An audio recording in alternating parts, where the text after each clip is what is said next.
When you have social anxiety, avoidance makes it worse. All anxiety is a smoke alarm in your kitchen, okay? It's all it is. It's just letting you know, hey, we don't think this is safe. And it also goes off when you're lonely. Dr. John Delony is a #1 national best-selling author, mental health and wellness expert, and host of the Dr. John Delony Show. He holds 2 PhDs, one in Counselor Education and Supervision and another in Higher Education Administration. Before joining Ramsey Solutions, John spent 2 decades working as a senior leader at multiple universities, a professor and researcher, and crisis responder. Now as a Ramsey Personality, he teaches people how to reclaim their lives from the madness of the modern world. In this episode, we talk about how to finally free yourself from anxiety and much more. I want to start by breaking down something that I heard you say. You said, rest can be stressful when being busy is how you medicate.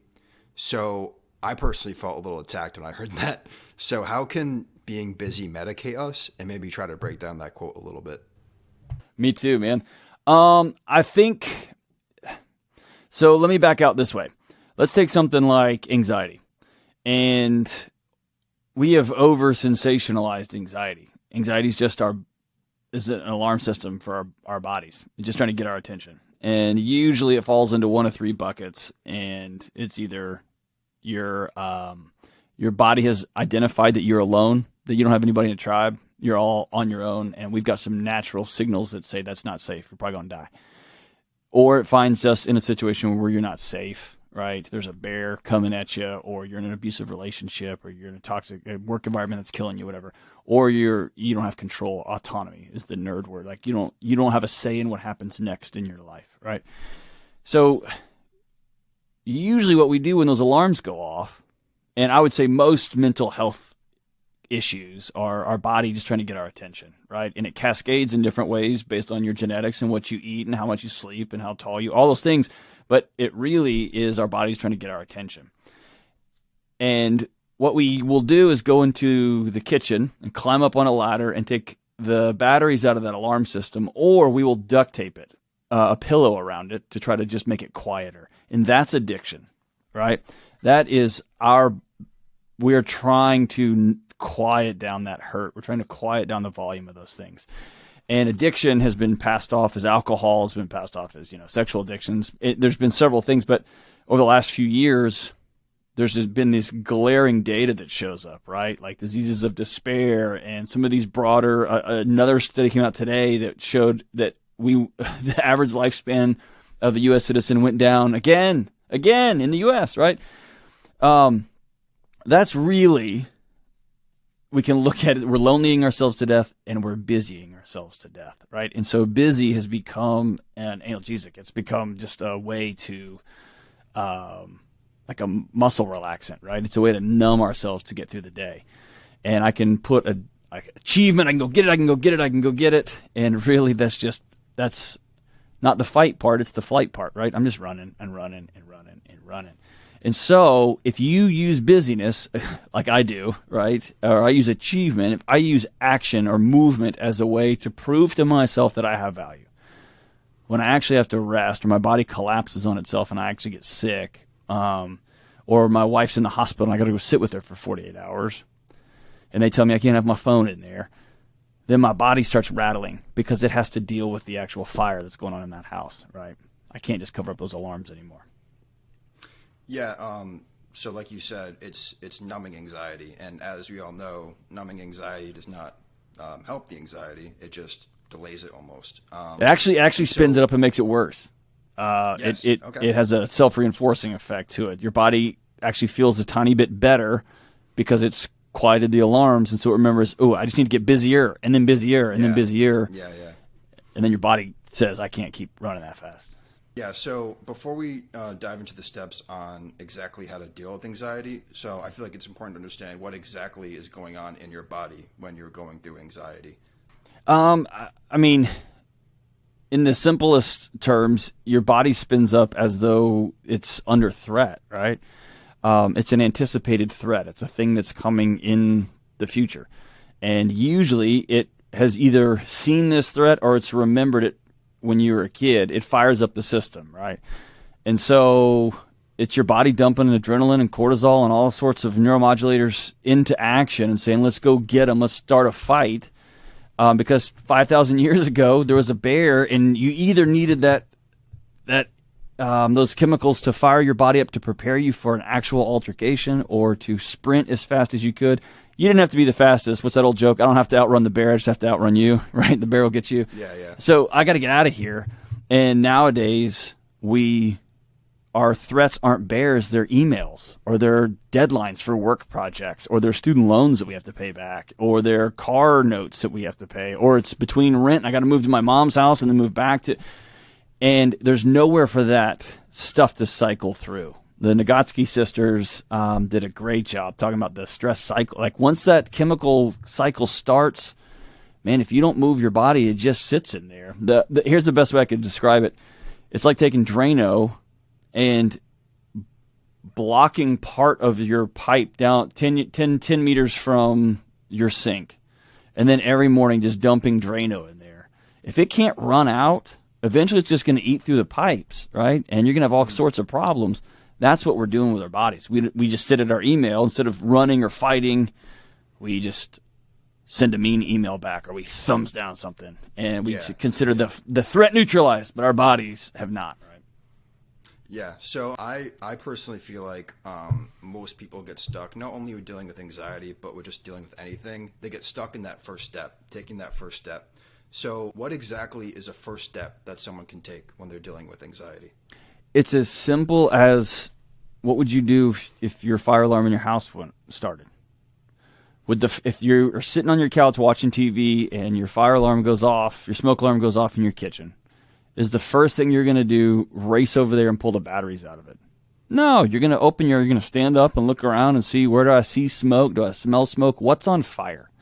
And so let's stop focusing on the anxiety and let's focus on what the anxiety is trying to tell us. And so the three things that are just the easiest, and again, man, people have neurological disorders, they've got varying levels of psychiatric illness. Most people, most of the time, can look at relationships that are a mess, hard conversations I have to have, boundaries that I don't have. They have places where they're not safe, whether it's they owe somebody money, and your frontal lobe, your thinking brain may know, I got a great deal at 4% interest over 7 years on this depreciating asset, this dumb car I just bought. But your amygdala knows you're not safe because you don't get to decide what you do tomorrow. Toyota Motor Company does. Honda Motor Company gets to decide what you do tomorrow, right? You're not safe. You are one phone call away from not being able to get to work and then losing your house and not being able to eat. Your body knows that, right? Even if you try to do, math gymnastics in your head. So I want people to just don't overreact. Listen to the alarms. What are they trying to tell you? What are they trying to tell you? Go out in the front yard and look at the house and see what's on fire, man. Start there. Yeah, I mean, start with clarity, definitely. Try to get clarity on the situation, what exactly is going on. Mm-hmm. But what comes next? After you get the clarity and you're still feeling that anxiety, maybe. So here's literally how I do it. I've got a little journal that I carry with me. I put some cool stickers on it so it makes me feel tougher than I really am. But it's just I got like a cool gun sticker and like a Go Ruck sticker. It makes me feel tough. But dude, it's just, I write them down. Am I the worst dad? Really? If I don't make this deadline, I'm going to get fired. Really? And that gets the churn and the feelings and all the stuff out of my head onto a piece of paper. And what I can do is I can look at it and I can demand evidence from it. Is this true? Yes or no? And if it is true, then I can ask myself, what about this can I control? That's the second step, right? So I'm literally going to write these things down. When I pop open at 3 a.m. and my brain is just running, if this happens, I'm going to get fired. And if I get fired, I'm going to, it's like 7 steps to prostitution, right? And then this, and then this, and then all of a sudden I'm having to sell my body, right? That's the leap we take. And usually it happens in the middle of the night when we're exhausted. I'm going to write those things down and begin to look at them. Am I really going to get fired? Probably not. If I am going to get fired, can I control that right now? No. So, cool. I've noted that I might get fired. What can I control right now? I can control that I can go back to bed, or I can go for a walk, or I can get up and read a book for a minute until I get sleepy again. So what about these things can I control? And the things I can't control, I'm going to let them go. A big way to do that is, for God's sakes, turn the news off. Turn it off. Turn off your phone notifications. Turn them off. I'm heartbroken for the things going around all over the earth, and I can do literally zero about them. Zero things. And so what I can do is I can help my neighbors, and I can get involved in my local community. I can even vote once every 2 years at the state level, and once every 4 years at the national. That's what I could do, right? I can send money when but my sphere of influence is much smaller than the media would have me believe.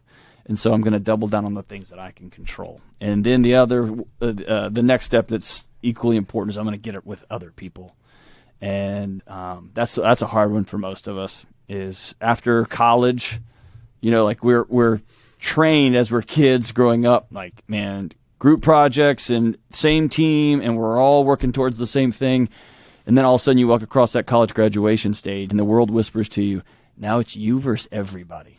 And if you make a sale, you just took that sale from that guy's dinner table, and he's not going to like it. And if you get that promotion, it's because she didn't get that promotion, and she's coming for you. And all of a sudden, we're all in this together, is you are all by yourself, and it's you versus everybody. And of course your body alarm goes off when that happens, man. And it's not true, by the way. It's not real. It's not true. But we are amidst the loneliest generation of human history, and we've done it to ourselves. And so you got to go find people. And then the last one is you really have to address the physical nature of your anxiety. You got to move your body. You got to exercise, man. You got to lift weights. You got to go for walks. You have to eat right. I can trace my Sunday evening anxiety to what I ate on Friday. It just has a domino. I can eat a pizza on Friday, and then I don't sleep very well Friday night. I get up a little bit too early Saturday morning. I'm a little bit grumpy, so I overcompensate with too much coffee, and then my kids come in, and I'm like poking at them, and they don't want to be around me, which makes me feel rejected, and now I'm even closer, and then my wife's like, dude, just enough, and all of a sudden it's Sunday evening, and I'm in a bad mood.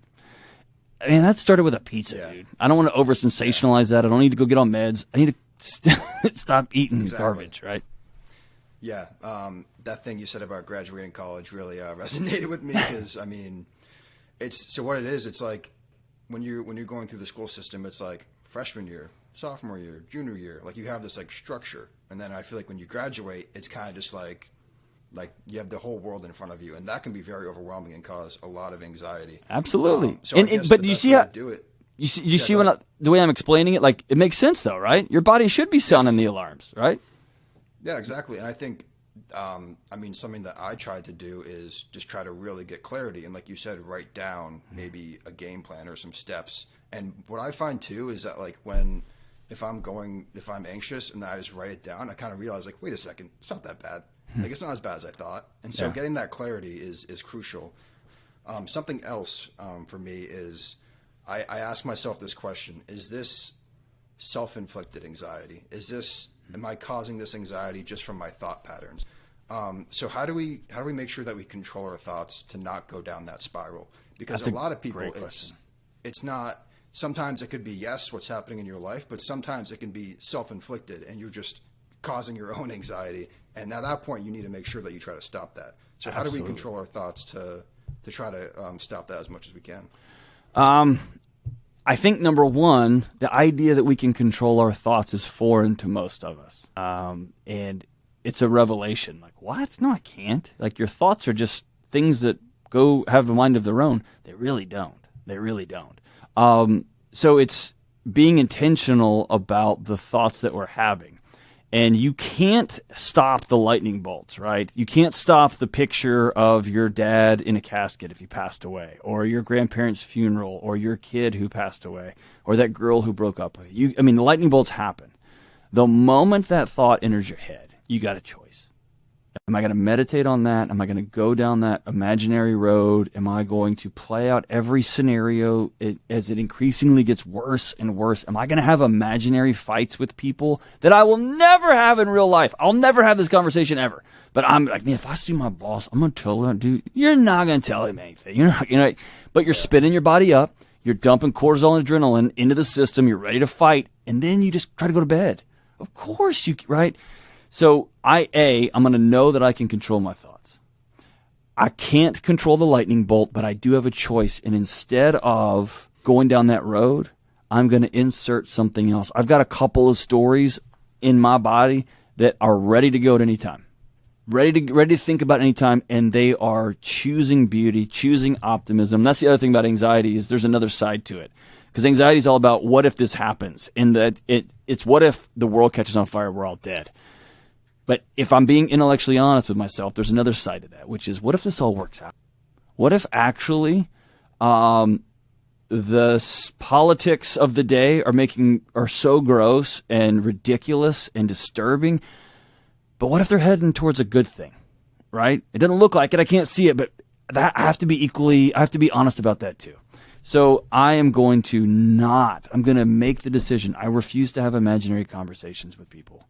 It feels like productive thinking. Worry and rumination feels like we're rehearsing the bad things so we can be ready for it. We're not. We're just spinning our bodies up for a war that we're never going to fight, right? So I am going to be highly intentional about it. I'm going to not focus on that negative stuff. My wife, I say this in interviews all the time, I'll be walking through my living room. I did it just today. Either today or yesterday, I was in the shower, and I started an imaginary conversation with somebody I work with, and I was getting more mad. And I was like, and then I just say this, and I literally say out loud, no. Like, I'll stop it, and I'll say it out loud. My wife just rolls her eyes now when I'm walking through the living room, and I'll just be like, nope, not doing it. She knows that John's talking to himself again, but that's me literally stopping it. I'm not going to have these imaginary conversations. And what's happened over time is my body doesn't default to the catastrophic thinking anymore. It defaults to solutions. It defaults to what can you control. It defaults to what makes sense here. And so the word I would give all your listeners is practice. Like, give yourself some grace and practice. You're trying to do a new thing. This is the whole mindfulness push, right? All that is you learning to slowly gain control of your thoughts. That's what meditation and prayer, all those things. I'm slowly practicing getting control of my thoughts. And it's a worthy endeavor, man. It's the person who can control their thoughts really can control just about everything. Yeah, and also too, the practice comes with age too. So sometimes wisdom. You just need some more years under your belt. And what happens when you go through all these experiences is that you're able to look back and be like, hey, remember that thing I used to be anxious about? It's not a big deal anymore. I didn't die. So, yeah.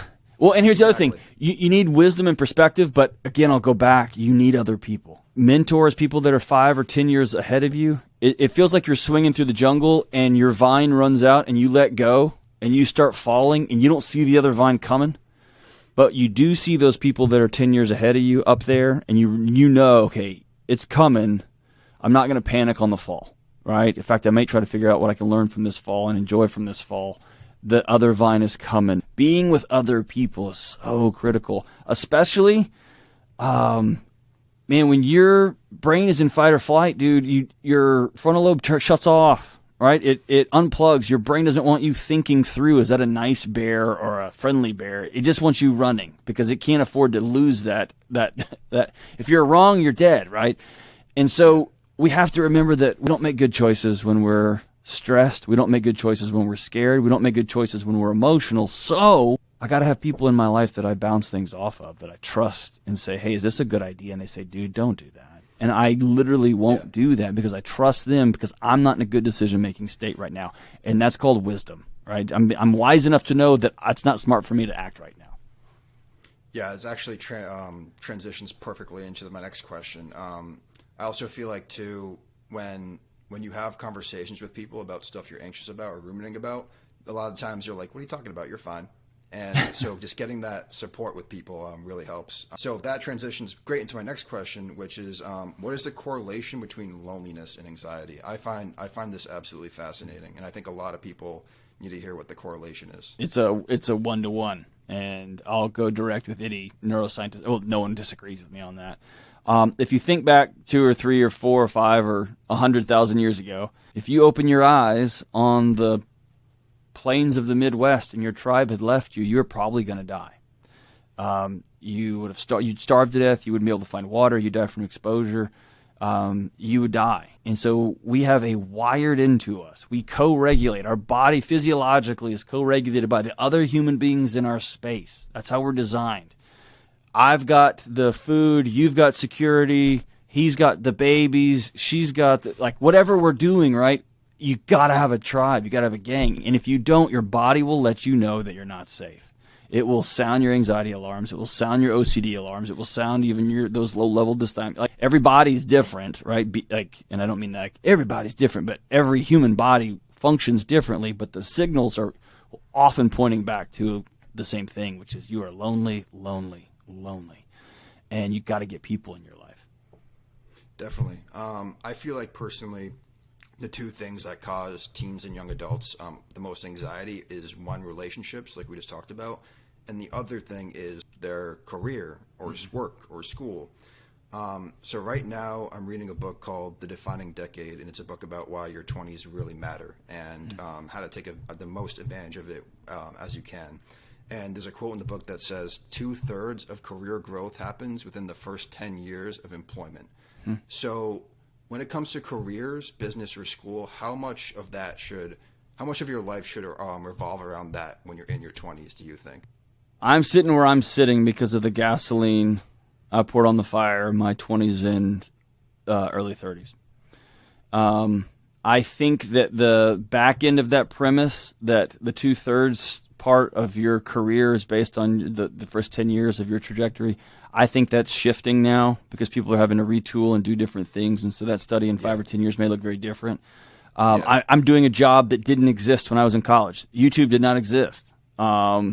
TikTok did not exist, right? Podcast didn't exist. And so I'm doing something different. But when I was in my 20s, I had just enough money to get by on. And I was in grad school and I was working like crazy and I was connecting with friends and I was learning what conversations looked like in the business world, right? All of those things that you're learning. I was fortunate. I did not have the illusion that I was owed X number of square feet in the house and that I was owed X vehicle. I think that stuff is nonsense. I think a lot of younger folks today look at them holding up the Super Bowl trophy and want to get there without going to the weight room, and you just can't. And so spend the years in your 20s grinding it out, working really hard, and beyond that, spend it making relationships and learning how to make relationships. Right? I learned how to speak CFO just because I hung out with a couple of CFOs. And they were my friends, but they taught me a different way of seeing the world as me as a mental health guy, or as at the time I was more of a literature guy. I saw the world differently, and so I got a different perspective. I had a few friends that were college presidents. I learned from them, like big systems thinking that was just different than me. And so make relationships with people and learn how they see the world and be curious about other people, man. That's what I recommend and really just work real hard. That's probably the easiest way to say that. Work real hard. And by the way, one more thing. There is nothing wasted. That's probably the most annoying thing I hear. Yes. I got a degree in teaching and I don't even work as a teacher anymore. Now I'm a math. Dude, that degree helped you out. Having all those different professors helped you out. Finding something that you don't want to be a part of, but you learn how to do this and you can do this now. That nothing is wasted. If you go through your life saying, well, that was a waste, man, what a negative, scarcity-focused mindset. If you go through saying, cool, I learned something new. I didn't even like that class, but I picked this up from it. I learned that I don't ever want to take another programming class as long as I live. That's great data for you. That just saved you 6 months down the road someday. Awesome. That saved you a promotion that's going to end up in you getting fired. Have a abundance mindset of, cool, I learned something new, I'm on to the next, right? That's just a much better way to live your life. Yeah, I'm a big believer that every experience is valuable. And even if you don't see the transferable skills now, maybe 10, 20 years you'll look back and be like, thank God for that, because that taught me how to do this. And so another quote from this book is, being in your 20s is like taking off at a New York airport. A slight change of course is the difference between going to San Diego or Seattle. Yeah. The little things matter. Yes. So, Dr. John, thinking back to your 20s, what is a small change of course that changed your life, that changed the direction of your life completely? Gosh, there's a bunch of them, quite honestly. A couple of them are, I applied for a job I was abjectly not qualified for, and I got through the interview process, and I made some commitments that I would work really hard to get caught up, and they took a chance on me that changed the trajectory of my life. But if I had just been following the protocol, I never would have applied for the job, right? It was quite a leap. And then when I got there, I got a master's degree in 1 year.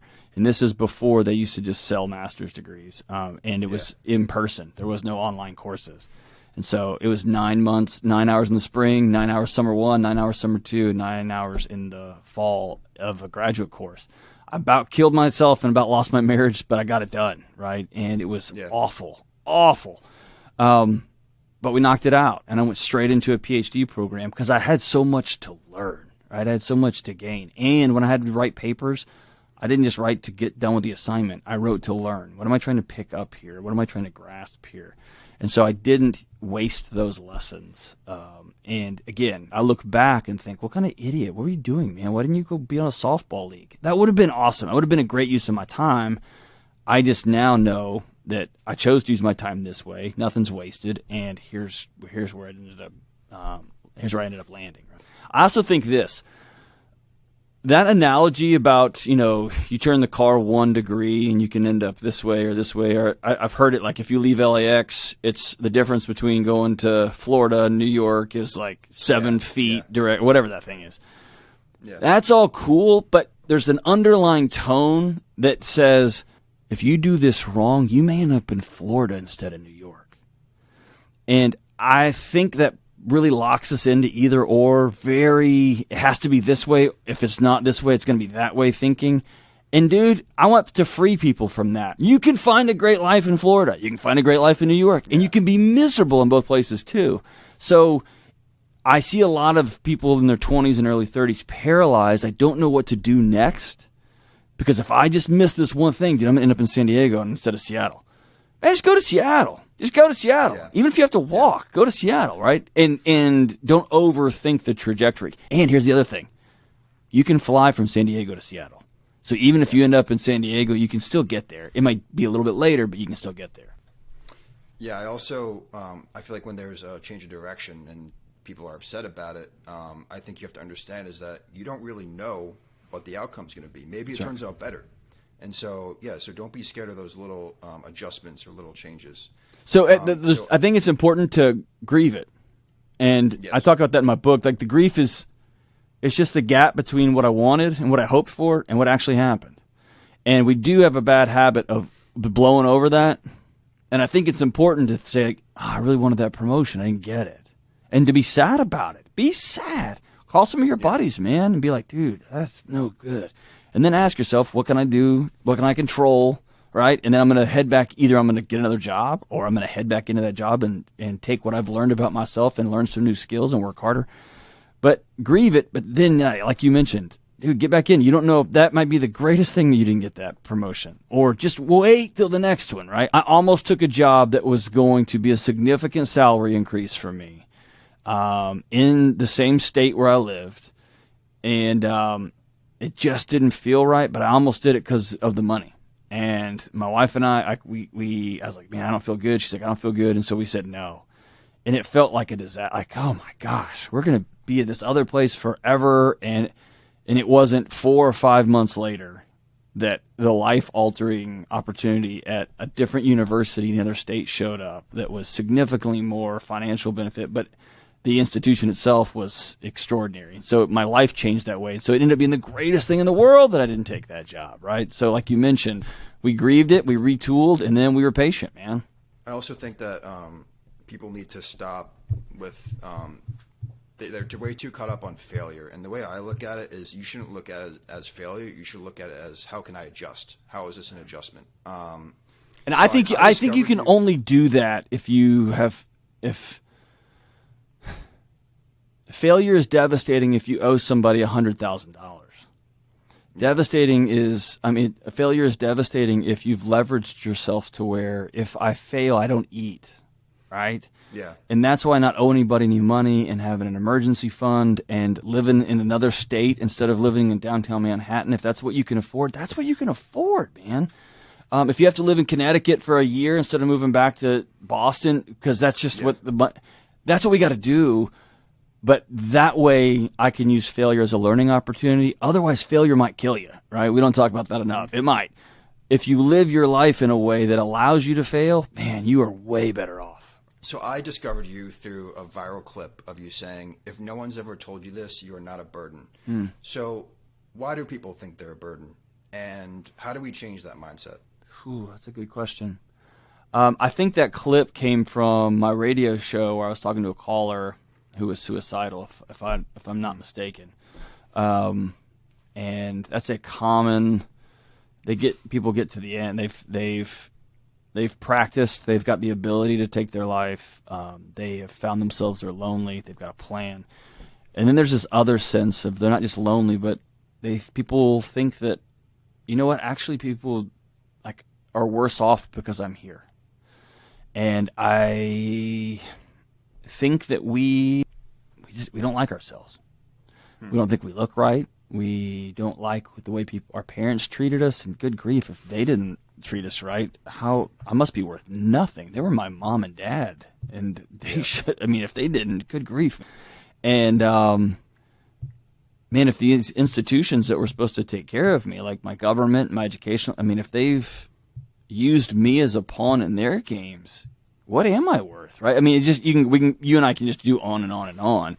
But people end up with this, I don't like the way I look, I don't like the way I feel, and I take the pain I feel and I transfer it to somebody else. And I think, oh, they must feel this when I walk into the room.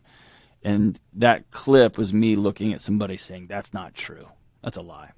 It's simply not true. You're not a burden. Most people, it's stunning how many people have never heard that before, that I'm better off because you are in my life. Like literally right now, I'm better off that I met you. Right? That we're having this conversation. My life is enriched because of your hospitality and kindness. And so it's dishonest for you to say I'm a burden. You're not. You're absolutely not. Yeah. So before I ask my last question, please tell me about your new book, Own Your Past, Change Your Future. I see it in the back there. Yeah, I know.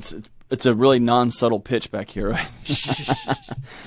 I just walk around with it. Man, it's a book about the stories we were born into and the stories we were told and the stories about the things that we've done that have over time become the stories we tell ourselves.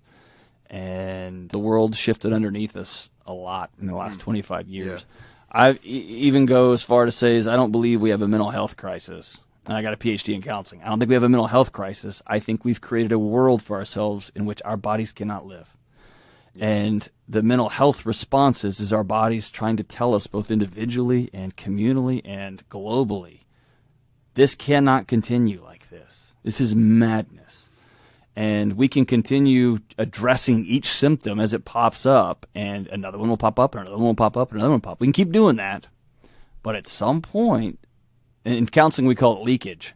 You can deal with that trauma, or it will come out. It will find its way out, and it usually comes out in a real inopportune time. And so the book really is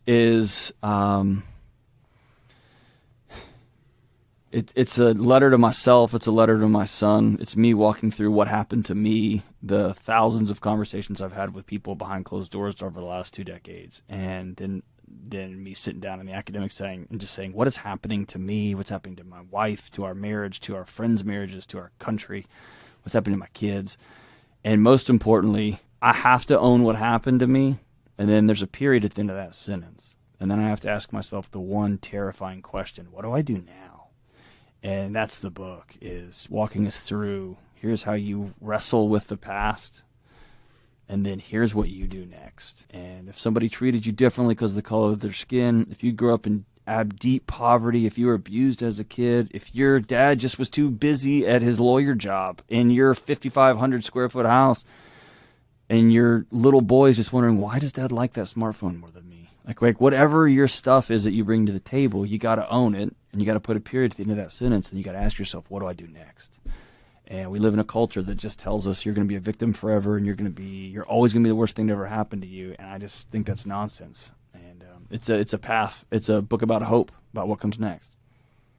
Yeah, I mean, we talked about earlier with anxiety, it's helpful to get other people's perspective and maybe lessons that they learned throughout their life. So that's definitely something that everyone listening should do, is to look at what other people did, look at what other people went through and how they got through it, and try to Not that you have to emulate it exactly, but try to use that as a guideline. So my last question for you is, what advice would you tell your younger self? Oh, man. My younger self was an idiot, man. He didn't listen very well at all. Probably, here's, what I would tell my younger self. I would love to go back and find my 22, 23, 24-year-old self, 25-year-old self. And I would hold his face, and I would look him dead in the eyes, past that point where it was uncomfortable, right? There's like that flex point when you get real tense, and then there's a moment when your shoulders drop. And I would just keep holding his face. And then I would tell him, I love you. You're not a piece of crap. Slow down and enjoy this thing because it goes real fast. And then I would hug that kid for a long, long time.